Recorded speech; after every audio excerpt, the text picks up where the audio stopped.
తెలంగాణ రైతుల్ని మోసం చేసిండ్రు, ఇచ్చిన మాట తప్పిండ్రు.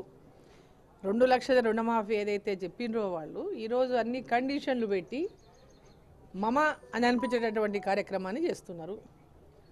ఈరోజు రేషన్ కార్డు ఉన్నవా, రేషన్ కార్డు ఉండాలనేటటువంటి ఒక నిబంధన పెట్టినట్టు మనం చూస్తూ ఉన్నాం. అంటే ఈరోజు వాళ్ళు ఎన్నికల ముందు ఇచ్చిన హామీ ఏంది, ఇన్ని కండిషన్స్ ఈరోజు రైతు రుణమాఫీకి ఎందుకు? ఇచ్చిన హామీని నెరవేర్చుకోవడానికి ఆగస్టు 15 అన్నారు.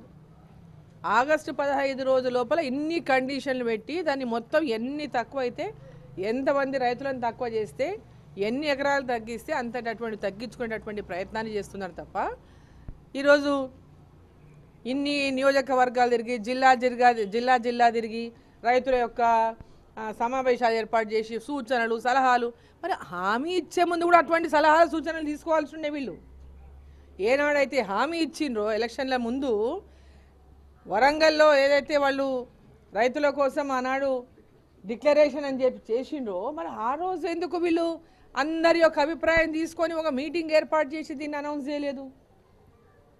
డిక్లరేషన్ అని చెప్పి బ్రహ్మాండంగా డిక్లరేషన్ చేసి ఈరోజేమో దానికి నిబంధనలు పెట్టడం లోపల వీళ్ళు 100% తెలంగాణ రైతులని రైతు రుణమాఫీ చేయకుండా మోసం చేసిండ్రు. నిబంధనల పేరిట ఈ యొక్క రైతు రుణమాఫీ పథకాన్ని తుంగలో దొక్కేటటువంటి ప్రయత్నం చేస్తున్నారు. ఇచ్చిన మాట తప్పినటువంటి పార్టీ కాంగ్రెస్ పార్టీ. ఈరోజు అసలు నిబంధనలని ఈరోజు కొత్తగా జిల్లాకు పోయి సూచనలు ఏంది, సలహాలు ఏంది, మీటింగ్లు ఏంది?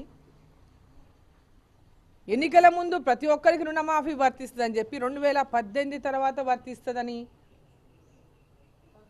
అంతకుముందు ఉన్నవాడు రుణమాఫీ ఉన్నవాడు అంతవరకు ఉన్నటువంటి రైతుల ఏదైతే బ్యాంకులో లోన్స్ వాటికి వర్తించదని, ఏంటి కండిషన్లు ఎందుకు? ఈరోజు ఎందుకోసం ఈ కండిషన్లు పెడుతున్నది?